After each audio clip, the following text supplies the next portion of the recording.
Hello friends, जैसे कि आप लोगों को मालूम है कि हम जो है प्रीवियस ईयर के आए हुए क्वेश्चन पेपर को सॉल्यूशन कर रहे हैं।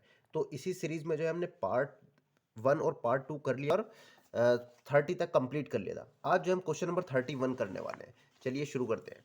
क्वेश्चन नंबर 30 में कह रहा है 30 तक कंप्लीट हो चुका है, 31 पे आ गए हम। इसमें कह रहा है the value of theta for which 2 sine theta is equal to 1। तो हम इसमें थीटा की वैल्यू फाइंड आउट करनी है। तो करिए क्वेश्चन नंबर 31।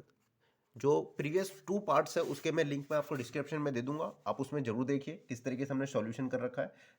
तो क्वेश्चन नंबर 31 में दे रखा है 2 sine theta is equal to दिया हुआ है हमें 2 sine theta is equal to 1 और हमें थीटा की वैल्यू फाइंड आउट करनी है। तो जिस चीज़ की हमें वैल्यू फाइंड आउट करनी होती है उसे हम लेफ्ट साइड में रख लेते हैं। तो साइन थीटा है यहाँ पर, sine theta is equal to ये 2 है मल्टीप्लाई में, तो ये कहाँ पर जाएगा डिवाइड में। अब हम देखेंगे साइन थीटा में 1/2 कितने की वैल्यू होती है। तो हम जानते हैं कि साइन थीटा, साइन में 1/2 कितने की वैल्यू होती है, साइन 30 की।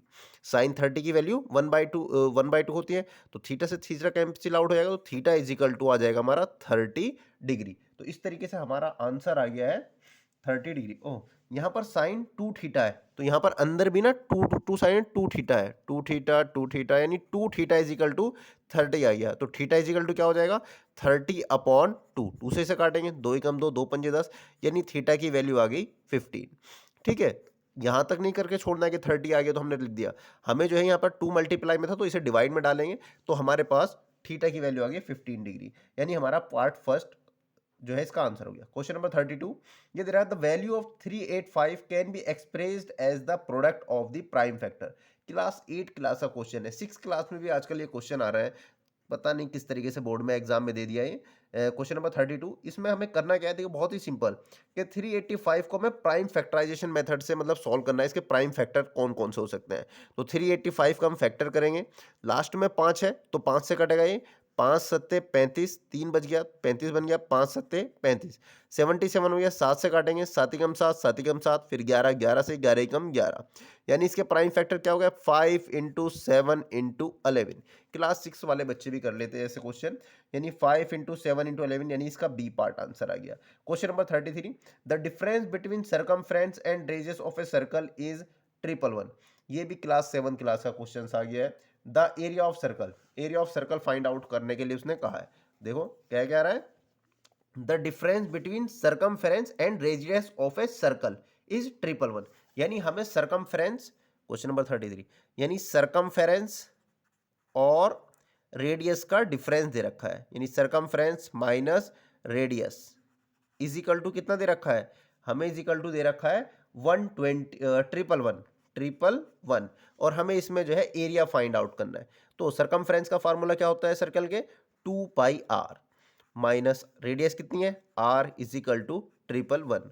हमें r की वैल्यू निकालनी है, तो r को हमने कॉमन ले लिया, ब्रैकेट में क्या बचा 2π माइनस 1 इज इक्वल टू 111, क्योंकि हम रेडियस निकालेंगे तभी पाई आर स्क्वायर से हम r की वैल्यू फाइंड आउट कर सकते हैं। तो r पाई की वैल्यू रखेंगे 2 इंटू पाई की वैल्यू होती है 22/7 माइनस 1 इज इक्वल टू 111।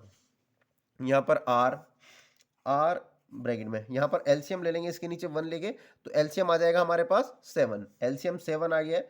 तो ब्रैकेट में क्या आ गया हमारे पास 44 टू की माइनस 7 इज इक्वल टू 111। अब ये 7 मल्टीप्लाई में चला जाएगा और जो यहाँ से माइनस होकर आएगा वो इसके डिवाइड में आ जाएगा।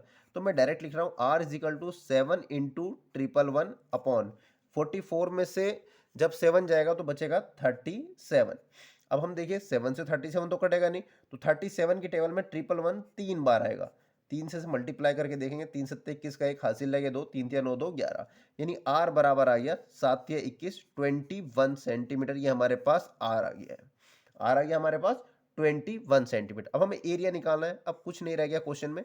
एरिया ऑफ सर्कल फार्मूला क्या होता है, पाई आर स्क्वायर, पाई की वैल्यू 22/7, आर की वैल्यू कितनी है हमारे पास 21, यानी पावर 2 है तो 21 इंटू 21, 7 से मल्टी डिवाइड कर देंगे, 7 या 21, तो 22 इंटू इसकी मल्टीप्लाई 3 3 3 दूनी 6।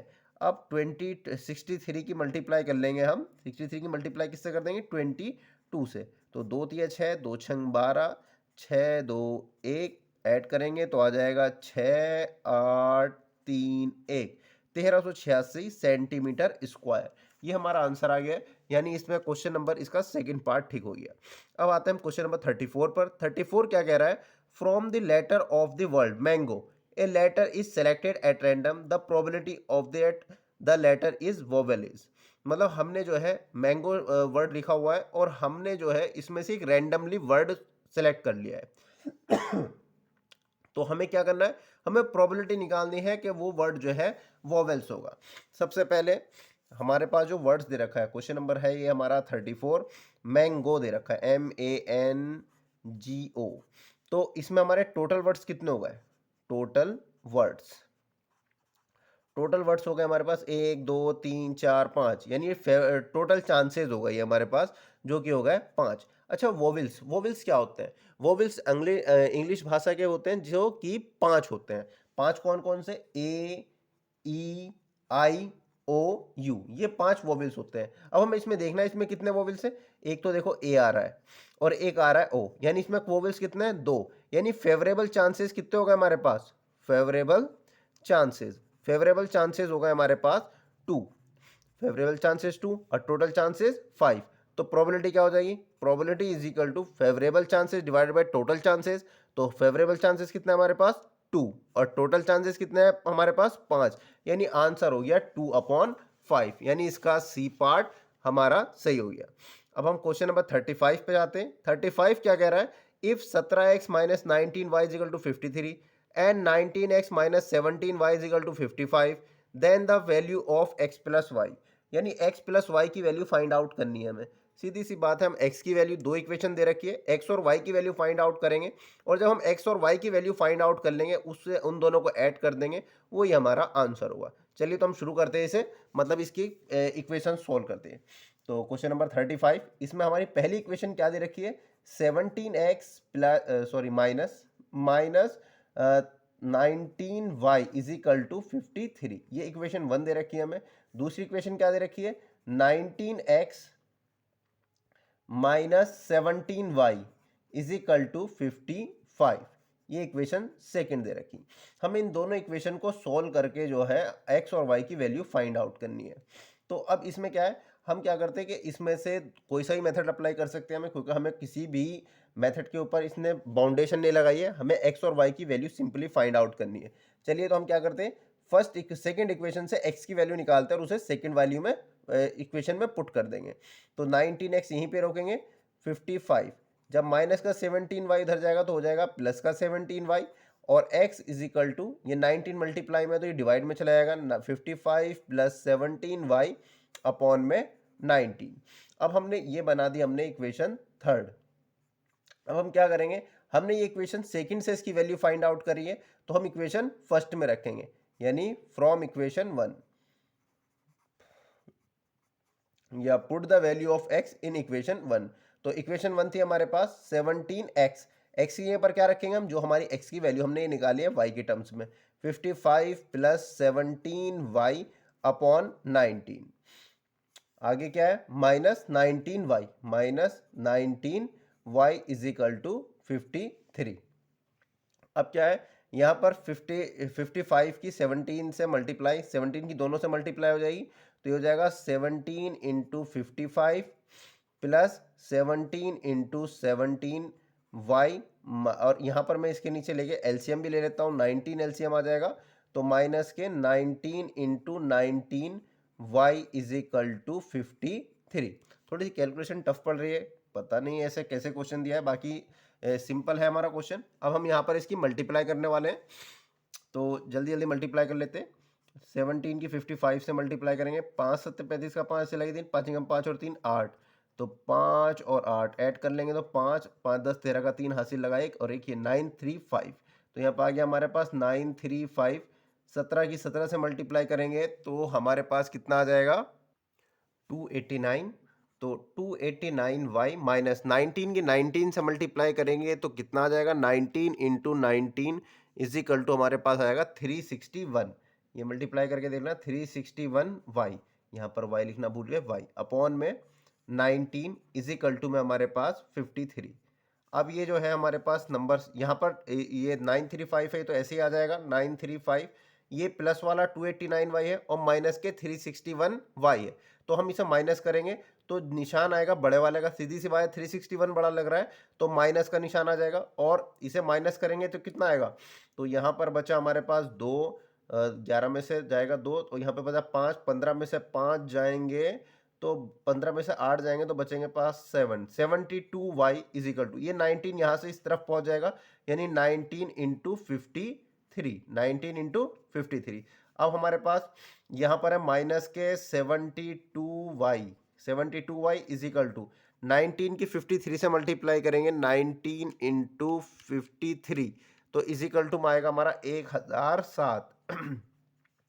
ये प्लस का 935 जब इधर जाएगा तो हो जाएगा माइनस का 935, तो माइनस के 72y इज इक्वल टू, इसे माइनस करेंगे तो हमारे पास कितना आ रहा है, इसे माइनस 2 बचा और यहाँ पर है 0, यानी बन जाएगा 10, 10 में से 3 जाएगा तो बचेगा 7, यहाँ पे 9 में से 9 गया 0, यानी 72। जब ये मल्टीप्लाई का 72 इसके डिवाइड में जाएगा तो y की वैल्यू हमारे पास सीधी सी डायरेक्टली दिखाई दे रहा है कि y की वैल्यू कितनी आ गई हमारे पास, माइनस का 1, y बराबर आ गया माइनस का 1। चलिए वैल्यू अगर जो छोटी सी आती है, सिंपल आती है, तो समझ जाओ कि हमारा आंसर सही चल रहा है। अब हम y की वैल्यू किस में रखेंगे, जो हमारी इक्वेशन थर्ड थी, ये वाली जो हमने इक्वेशन थर्ड बनाई थी, इसमें हम y की वैल्यू रखने वाले हैं। तो इक्वेशन 1 क्या है हमारे, इक्वेशन थर्ड क्या है, x is equal to 55 plus 17y upon में है 19, तो 55 प्लस 17 इंटू वाई की जगह पे क्या रखेंगे, माइनस का 1 इज इक्वल अपॉन में 19, तो 55 प्लस माइनस माइनस के 17 अपॉन 19, तो 55 में से 17 माइनस करेंगे बचेगा 8, और यहाँ पे बचा हमारे पास 4, 4 में से 1 गया तो बचा 3 अपॉन में 19, 19 दिया 38, यानी x की वैल्यू कितनी आ गई हमारे पास, 3। हमें वैल्यू किसकी फाइंड आउट करनी है, x प्लस वाई की, तो x की वैल्यू आ गई हमारे पास 3 प्लस y की वैल्यू कितनी है हमारे पास, माइनस का 1, यानी 3 प्लस माइनस माइनस का 1, 3 में से 1 गया तो बचा कितना, 2, यानी हमारा आंसर है, आंसर आ रहा है 2। तो इसमें देख लेते हैं हमारा कौन सा आंसर है, तो इस तरीके से हमारा आंसर बन रहा है इसमें, अरे इसमें से तो हमारा कोई सा भी आंसर नहीं आ रहा है, इसमें आंसर 1 है, -1 है, 3 है और -3 है, इसका मतलब हमने कहीं ना कहीं कोई मिस्टेक करी है। एक बार चेक कर लेते हैं फिर से कि हमारे पास पहली इक्वेशन थी 17x minus 19y, 17x minus 19y is equal to 53, और दूसरी इक्वेशन थी 19x minus 17y is equal to 55, तो हमने सेकंड इक्वेशन का यूज़ करा 19x 55 और 17y इधर गया तो प्लस का 17y हो गया, और 9 वाला 19 नीचे आ गया डिवाइड में हो गया। तो इस तरीके से हमने जब इक्वेशन 1 रखी तो 17x की जगह पर हमने रख दिया x की वैल्यू 55 प्लस 17y अपॉन 19 और माइनस 19y इजिकल टू 53। 9 हमने 17 की मल्टीप्लाई कर दी कि 17 इंटू 55, 17 इंटू 55 तो आया हमारा 935, ये भी सही है, 17 17 ये आ गया 289, और इसी तरीके से हमने 19 की 19 से मल्टीप्लाई करी तो 19 की 19 से मल्टीप्लाई 361, ये भी सही है, 361 में से हमने माइनस करा है 289, तो हमारे पास आया 72y। ठीक, 935 की फिर हमने इससे मल्टीप्लाई करी तो आया 1007, और 1007 में से 935, ये प्लस का 935 था, उधर जाएगा तो माइनस का 935 हो गया, और इस तरीके से हमारे पास प्लस का 72 बचा, और ये 72 डिवाइड में जाएगा तो माइनस का 1 आ गया, तो y की वैल्यू आ गई -1, तो x 55 प्लस 17 y माइनस 17 हो गया। अब 55 में से जब हमने 17 माइनस करा, 17 माइनस 55 माइनस 17 तो हमारे पास आया 38, इधर जो है हमारा डिवाइड में 19 था, 9 से इसे, अरे 9 टू द 18 38 होते हैं, 9 टू द 38, तो 2 आता हमने 3 लिख दिया, इसलिए थोड़ा सा मिस्टेक हो गई, तो 2 प्लस -1 तो प्लस का 1 आंसर आएगा। ठीक है, तो आप बहुत सोच समझ के करें, देखिए कितनी सिंपल सी मिस्टेक थी, 19 दूनी 38 होता है, मैंने 19 थिया लिख दिया, 19 थिया तो 57 57 होते हैं, तो एक छोटी सी मिस्टेक आपका काफ़ी टाइम वेस्ट कर सकती है, तो सोच समझ के बहुत ध्यान से करें।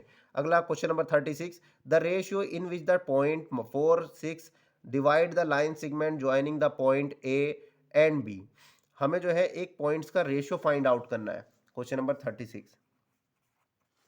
इसमें क्या है कि एक हमें लाइन दे रखी है और the ratio in which the point divide the line segment joining, यानी हमारा जो है लाइन सेगमेंट दे रखा है, एक ए पॉइंट दे रखा है जिसके कोऑर्डिनेट है -6 और 10, और एक बी कोऑर्डिनेट दे रखा है जिसके कोऑर्डिनेट है 3, -8, और हमें उस पॉइंट के कोऑर्डिनेट रेशियो फाइंड आउट करना है। एक पॉइंट बीच में पी ले लिया हमने, इसके कोऑर्डिनेट दे रखे हैं -4, 6, और हमें इसका रेशियो फाइंड आउट करना है।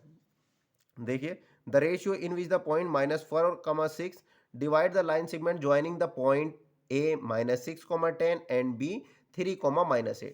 बिल्कुल सिंपल, हमें सीधे सीधे फॉर्मूले पे जवाब क्वेश्चन दे दिया है। हमने मान लिया m रेशियो n।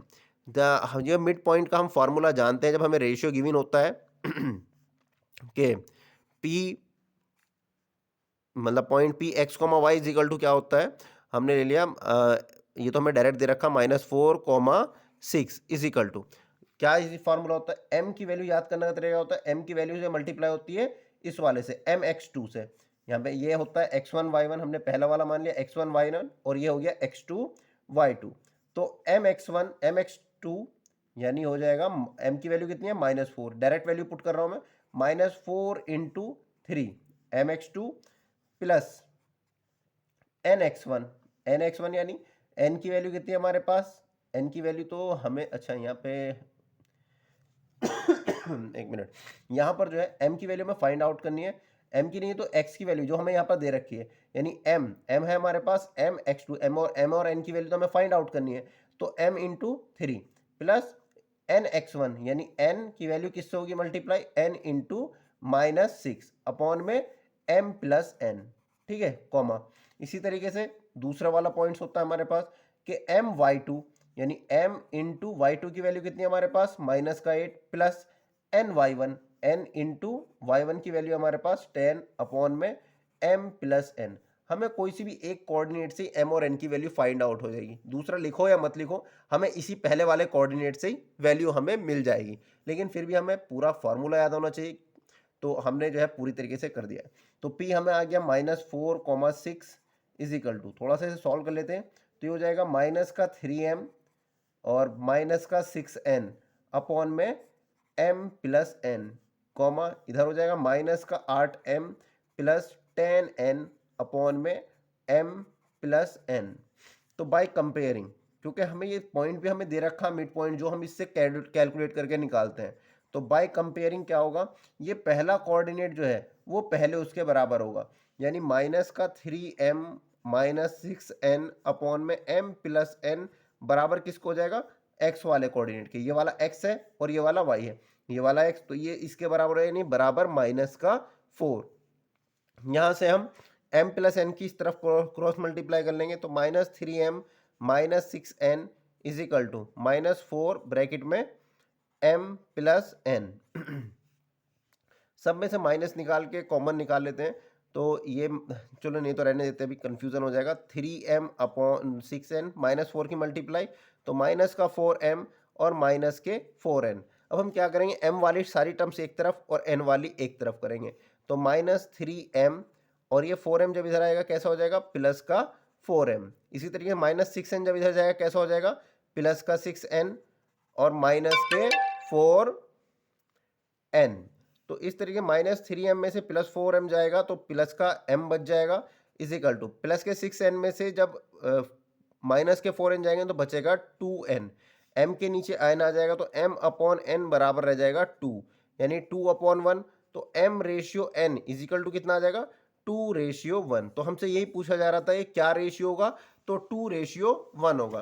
तो इस तरीके से हमारा आंसर इसमें कौन सा बैठ रहा है कि हमारा आंसर हो गया है, इसमें भी कुछ नहीं आ रहा है कि find the ratio divide the segment joining the point. एक बार फिर से चेक कर लेते हैं हमने क्या कुछ मिस्टेक कर दी है, आज कुछ ज़्यादा ही मिस्टेक्स हो रही है कि हमारे पास था -m की मल्टीप्लाई होगी 3 से, तो हमने यहाँ पर ये माइनस गलत ले लिया है, क्योंकि 3 हमने पहले 4 लिख लिया था, उसका माइनस लेके चल लिया, हमने गलती कर दी, यानी यहाँ पे 3 के आगे हमारा माइनस नहीं है, 3 के आगे माइनस नहीं है, 3 के आगे माइनस नहीं, तो इस तरीके से क्या हो जाएगा, 4 और 3 7m हो जाएगा, और 2 के नीचे ये 7 आ जाएगा, 2/7, यानी 2:7। तो हमारा आंसर नंबर इसका सी पार्ट ठीक हो गया। ठीक है, तो थोड़ा सोच समझ के, बहुत सोच समझ के सवालों करना है, कोई जल्दी नहीं करनी है। क्वेश्चन नंबर 37 करते हैं। क्वेश्चन नंबर 37 में दे रखा है, if sine square theta plus sine theta is equal to 1 then the value of cos square theta plus cos की पावर 4 थीटा। ठीक है, ये सवाल समझ में आ गया है ना। थोड़ी सी मिस्टेक मैंने क्या कर दी थी, मैंने पहले यहाँ पर m की वैल्यू ये 4 ले ली थी, जबकि ये तो कोऑर्डिनेट है, तो m जो है m और n की वैल्यू निकालनी है, तो m की जगह m लेना था, मैंने 4 माइनस इसका लेके चला, इसलिए थोड़ी सी मिस्टेक हो गई। यहाँ पर हमें माइनस नहीं लेना, m की वैल्यू थी m ऐसी 3 ऐसे था। ठीक है, समझ में आ गया आपकी। अब हम करते हैं आगे वाला सवाल। नेक्स्ट क्वेश्चन में दे रखा है कि हमें ये ट्रिग्नोमेट्रिक का क्वेश्चन आ गया, क्वेश्चन नंबर 37। हमें दे रखा है sine square theta plus sine theta is equal to किसके दे रखा है 1 के, और हमें वैल्यू किसकी फाइंड आउट करनी है, हमें वैल्यू फाइंड आउट करनी है cos square theta plus cos की पावर 4 थीटा की वैल्यू फाइंड आउट करनी है। चलिए तो चलते शुरू करते हैं। तो हमारे पास जो है साइन स्क्वायर थीटा है 1 इजिकल टू 1, तो हम क्या कर लेंगे कि साइन थीटा इजिकल टू, ये साइन स्क्वायर थीटा को उधर ले जाएंगे तो 1 माइनस साइन स्क्वायर थीटा हो जाएगा। तो sine theta is equal to 1 minus sine square theta किसके बराबर होता है, देखिए आपने एक आइडेंटिटी पढ़ रखी होगी, sign square theta plus cos square theta किसके बराबर होता है 1 के। तो कॉस स्क्वायर थीटा बराबर, जब साइन स्क्वायर थीटा को उधर ले जाएंगे कैसा हो जाएगा 1 माइनस साइन स्क्वायर थीटा। तो हम 1 माइनस साइन स्क्वायर थीटा की जगह क्या लिख सकते हैं कॉस स्क्वायर थीटा, तो यहां पर हम लिख देंगे कॉस स्क्वायर थीटा। तो यानी कॉस स्क्वायर थीटा किसके बराबर हो गया है साइन थीटा के। अब हम क्या करेंगे, यहाँ पे जिसकी हमें वैल्यू फाइंड आउट करनी है उसे लिखेंगे कि वैल्यू फाइंड आउट करने में cos square theta plus cos की पावर 4 थीटा। हम दोनों में से कॉस स्क्वायर थीटा कॉमन आ रहा है, दिखाई दे रहा है, तो कॉस स्क्वायर थीटा कॉमन ले लेंगे। ब्रैकेट में क्या बचेगा 1 प्लस कॉस स्क्वायर थीटा। अब हम क्या करेंगे कॉस स्क्वायर थीटा की वैल्यू रखेंगे। कॉस स्क्वायर थीटा किसकी बराबर है, कॉस स्क्वायर थीटा बराबर है साइन थीटा के, तो यहाँ पर आ गया हमारे पास साइन थीटा, ब्रैकेट में 1 प्लस कॉस स्क्वायर थीटा किसके बराबर होता है, ये कॉस स्क्वायर थीटा किसके बराबर है साइन थीटा के, तो कॉस स्क्वायर थीटा की जगह हमने लिख दिया साइन थीटा। ठीक है, तो ये हो गया साइन थीटा और ब्रैकेट में 1 प्लस साइन थीटा। अब साइन थीटा के हम अंदर मल्टीप्लाई करें तो ये क्या हो जाएगा sine theta plus sine theta के अंदर मल्टीप्लाई करेंगे तो ये हो जाएगा साइन स्क्वायर थीटा। अब देखो sine theta plus plus sign square theta, ये किसके बराबर है 1 के, यानी इसका आंसर आ गया हमारे पास 1, यानी इसका जो है हमारा यही वाला आंसर सही है 1 वाला। अब आते हैं हम question number 38। The decimal expression of 43/162 is terminating, non-terminating, non-recurring, is non-terminating and not recurring और does not exist। तो ये जो है हमारे चैप्टर 1 का क्वेश्चन आ गया है। देखिए हमें पता कैसे चलेगा कि कोई भी जो हमारा नंबर है वो टर्मिनेटिंग है या नहीं। तो देखो टर्मिनेट और नॉन टर्मिनेट के लिए हमें क्या करना होता है कि हमारा जो डिनोमिनेटर होता है, हमारे यहाँ पे नंबर है 43/162, तो जो डिनोमिनेटर होता है यानी नीचे वाला जो होता है उसके फैक्टर करके देखते हैं। अगर हमारे फैक्टर 2 एंड 5 2 और 5 आ रहा है तो ये टर्मिनेटिंग होगा, और 2 और 5 के अलावा अगर कोई और सा आ रहा है तो टर्मिनेटिंग नहीं होगा। फिर उसमें हमें चेक करना पड़ता है कि रिपीटिंग है या रिपीटिंग नहीं है। तो हम जो है पहले 162 के फैक्टर करके देखेंगे। तो ये जा रहा है 2 से, लास्ट में 2 आ रहा है, 2 अट्ठे 16 और 2 एकम 2, और यहाँ पे हमें पता चल गया कि ये 3 से जा रहा है, 3 दूनी 27। तो मैंने क्या बताया 2 और 5 के अलावा कोई भी आ जाए तो ये जो है नॉन टर्मिनेटिंग होगा। ठीक है, टर्मिनेट नहीं करेगा। तो इसका मतलब क्या हो गया 3 आ गया है, तो इसके फैक्टर में ये टर्मिनेटिंग तो होगा नहीं, यानी जो हमारा पहला वाला ऑप्शन है इस टर्मिनेटिंग, वो तो हो गया यहाँ पे गलत। अब हम देखते आगे। तो इसमें जो है हम नीचे वाले नंबर देख रहे हैं, तो 2 और 5 के अलावा 3 जो है हमारा 3 भी इसका फैक्टर्स आ रहा है। इसका मतलब ये हो गया कि ये तुम्हारा टर्मिनेटिंग तो होगा नहीं, तो पहला ऑप्शन हमारा कट गया है। अब हम देखते हैं कि इज नॉन टर्मिनेटिंग और नॉन रिकरिंग, यानी दूसरे और तीसरे में से एक हो सकता है। डज नॉट एग्जिस्ट का तो सवाल ही नहीं होता। अब देखो यहाँ पर हमें 43/162 यानी ये P अपॉन Q की फॉर्म में दे रखा है, यानी ये रेशनल नंबर होगा, होगा नहीं होगा। जिसको नंबर को भी हम P अपॉन Q की फॉर्म में लिख सकते हैं वो रेशनल नंबर होता है। अब रेशनल नंबर कौन से होते हैं, जो कि रिकरिंग, मतलब टर्मिनेट होने या ना होने से कोई मतलब नहीं होता। अगर नॉन टर्मिनेटिंग है लेकिन रिकरिंग होना जरूरी है, यानी इसका आंसर नंबर सी ठीक होगा। अगर जो हमारा नॉन रिकरिंग होगा तो वो बन जाएगा इर्रेशनल नंबर, जिसे हम पी अपॉन क्यू की फॉर्म में नहीं लिख सकते। लेकिन यहाँ पर हमें पी अपॉन क्यू की फॉर्म में 43/162 दे रखा है, टर्मिनेटिंग है नहीं क्योंकि 2 और 5 के अलावा 3 भी इसका फैक्टर आ रहा है, तो इसका मतलब इसका सी पार्ट ठीक हो गया। चलिए अब क्वेश्चन नंबर 39 करते हैं। इसमें कह रहा है if the circumference of a circle is tripled then the area its area become, मतलब इसका एरिया कितना बढ़ जाएगा अगर हमने सरकमफेरेंस जो है सर्कल की वो ट्रिपल कर दी। सपोज करो पहले जो है सरकमफेरेंस सी मानी हमने, तो सी जो है फार्मूला हो गया 2πr और सर्कल की रेडियस हमने मान रखी है r।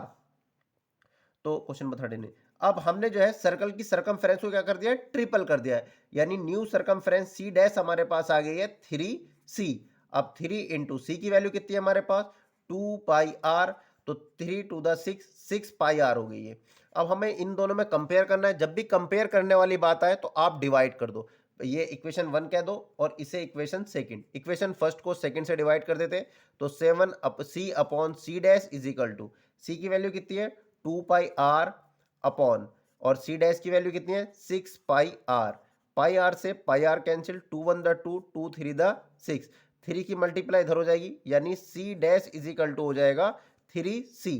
यानी क्या हुआ कि ये सी डैश क्या है हमारी न्यू सरकमफेरेंस है और ये ओल्ड सरकमफेरेंस, यानी जब हमने सरकमफेरेंस को थ्राइस करा तो हमारे पास जो है सॉरी ये तो हमारा फिर वही चीज आ गई, हम डिवाइड कर देंगे तो हमें वैल्यू क्या निकालनी है, हमें इसका then the area becomes, area क्या हो जाएगा हमें इसका पता लगाना है। तो हम एरिया करेंगे, एरिया का फार्मूला क्या होता है, एरिया इज इक्वल टू होता है पाई आर स्क्वायर, क्या होता है पाई आर स्क्वायर। अब यहाँ पर हम, तो यहाँ पर हमें क्या है एरिया में बात रिलेशन करना है, सरकमफ्रेंस में नहीं करना, तो ये चीज़ हमने गलत की है। हमें एरिया में, सरकमफ्रेंस का तो उन्होंने खुद नहीं दे रखा है हमें कि सरकमफ्रेंस जो है वो थ्राइस है, थ्राइस कर दी गई है, तो वही चीज़ आ गई है। तो हमें क्या है एरिया में करना है, तो एरिया में हमें जरूरत पड़ रही है आर की, तो हम यहाँ से आर की वैल्यू निकालेंगे इक्वेशन फर्स्ट से, जो हमारा फर्स्ट केस था, यानी आर इज इक्वल टू क्या हो जाएगा सी अपॉन 2π, ये 2π मल्टीप्लाई में डिवाइड में आ जाएगा, तो अब यहाँ पर पुट कर देंगे हम पाई आर, आर की वैल्यू कितनी है हमारे पास सी अपॉन 2π का होल स्क्वायर, यानी ये कितना हो जाएगा पाई सी स्क्वायर अपॉन 4π स्क्वायर, एक पाई से एक पाई कट जाएगा, यानी 1/4π सी का स्क्वायर, ये एरिया A1 आ गया जो फर्स्ट केस में है। जब हमने सरकमफ्रेंस को ट्रिपल कर दिया यानी c is equal to 3c कर दिया, तो 3c यानी 3 इंटू सी की वैल्यू कितनी है 2πr, जो हमारे सर्कल की रेडियस है। तो यहाँ पर क्या है पहले हम r की वैल्यू निकालेंगे, अब हम a2 निकालेंगे, फार्मूला लगाएंगे फिर से पाई आर स्क्वायर। अब हमने जो है सरकमफ्रेंस को ट्रिपल कर दिया, यहाँ से r की वैल्यू निकालेंगे, तो 3c इज इक्वल टू 3 दूनी 6, 6πr, तो r इज इक्वल टू कितना हो जाएगा 3c अपॉन ये 6π के नीचे आ जाएगा, 6π 3 कम 3, 3 दूनी 6, यानी कितना हो गया c अपॉन 2π। नहीं, तो देखिए यहाँ पर क्या है हमने फिर गलत ट्रैक पे जा रहे हैं, हम r इज इक्वल टू फिर से वहाँ पे आ गए। हम जब सरकमफ्रेंस बढ़ाएंगे तो रेडियस में भी तो कोई चेंज होगा, तो इस वाले सर्कल की हमने जो नया सर्कल बनाया, जब सरकमफ्रेंस हमने बढ़ा दी ट्रिपल कर दी है, तो हमने उसकी रेडियस मान ली कैपिटल R। अब सी डैश यानी C dash is equal to 2πr, तो r इज इक्वल टू क्या हो जाएगा सी डैश अपॉन 2π, और सी डैश कितना है ट्रिपल कर दिया हमने, यानी 3c अपॉन 2π, ये हमारे कैपिटल आर की वैल्यू होगी, जो हमारा जब ट्रिपल हमने एरिया कर दिया ना उसका, सॉरी सरकमफ्रेंस, तो हमने उसकी रेडियस मान ली capital R, C dash is equal to 2πr, तो R is equal to C dash upon 2π, और सी डैश की वैल्यू कितनी है हमारे पास 3c, तो 3 डैश की जगह 3c रख दिया। अब हम एरिया पे आते, तो area is equal to pi, capital R की वैल्यू क्या हो जाएगी 3c अपॉन में 2π का होल स्क्वायर। जब हम इसे ओपन करेंगे तो पाई इंटू ये हो जाएगा 9c स्क्वायर अपॉन 4π का स्क्वायर, पाई से पाई कैंसिल हो जाएगा, यानी हो जाएगा 9c स्क्वायर अपॉन 4π।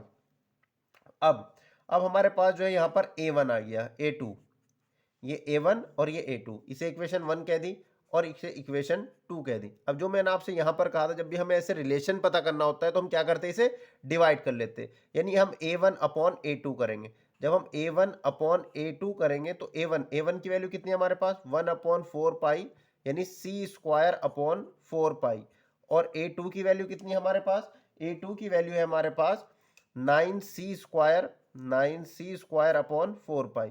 तो होता क्या है नीचे वाले 4π से 4π कैंसिल हो जाएगा, c स्क्वायर से सी स्क्वायर कैंसिल हो जाएगा, तो ऊपर रह जाएगा 1 और नीचे आ जाएगा 9, तो 1/9, 9 की मल्टीप्लाई जब इधर आएगी तो ये हो जाएगा 9a1, 9a1 is equal to a2, यानी जो हमारा एरिया है वो पहले वाले एरिया से 9 का मल्टीपल हो जाएगा।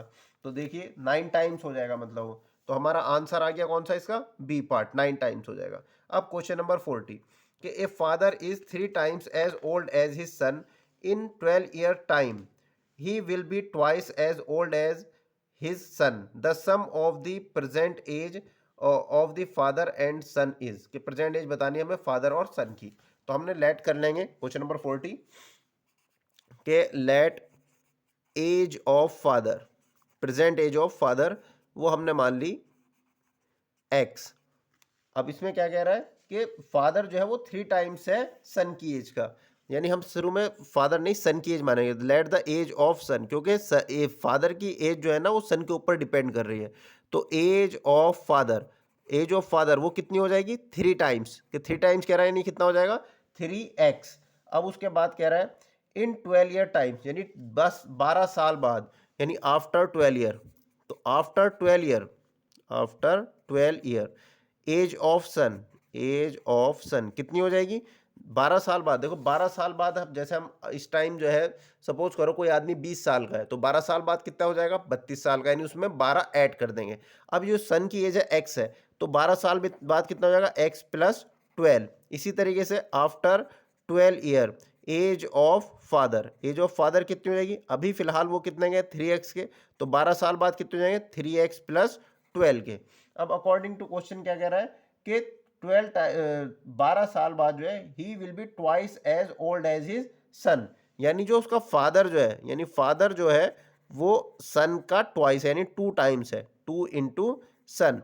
अब 12 साल बाद की बात हो रही है, तो फादर की एज कितनी है 3x plus 12, 3x plus 12 is equal to 2 into son की एज कितनी है x प्लस 12, ब्रैकेट में आ जाएगा x प्लस 12। अब यहाँ से हम x की वैल्यू निकाल लेंगे, 3x plus 12 is equal to 2 की मल्टीप्लाई होगी तो 2 की x से 2x प्लस 2 की 12 से 24। अब x वाले एक तरफ कर लेंगे 3x, 2x इधर आएगा तो माइनस का 2x is equal to 24 minus का 12 इधर आएगा तो माइनस का 12। 3x में से जब 2x जाएगा तो बचेगा x, और 24 में से जाएगा तो बचेगा 12, यानी x की वैल्यू आ गई है 12। तो सन की एज कितनी हो जाएगी प्रेजेंट एज, हमने सन की प्रेजेंट एज मानी थी x, यानी हो गया हमारे पास 12 ईयर्स, 12 ईयर्स। और फादर की एज कितनी थी, हमने जो प्रेजेंट एज मानी थी वो थी 3x, यानी 3 इंटू एक्स की जगह पर आ जाएगा 12, 12 तिया 36, 36 ईयर। अब हमसे ये पूछा था फाइनल उसने कि the sum of present age of their father and son, दोनों का सम पूछा है, यानी सन की एज का प्लस फादर की एज का सम। अब सन की एज कितनी आई है 12 और फादर की एज कितनी आई है 36, इन दोनों का सम करना है। तो 6 और 2 8, 3 और 1 4, 48 ईयर्स जो है इनका सम आ गया। तो इस तरीके से हमारा जो है इसका बी पार्ट जो है ये इसका आंसर हो गया। उम्मीद करता हूँ आप लोगों को ये लेक्चर समझ में आ गया होगा। अभी इसके क्वेश्चंस और भी बाकी हैं, वो हम नेक्स्ट पार्ट में करेंगे, पार्ट 4 में। तो आपको अगर कोई प्रॉब्लम है कुछ भी है तो आप कमेंट करके बता सकते हैं, और अगर इससे प्रीवियस जो हमारे क्वेश्चंस पेपर में आए थे तो उन्हें देखने के लिए आप पार्ट 1 और पार्ट 2 जरूर देखें। Thank you.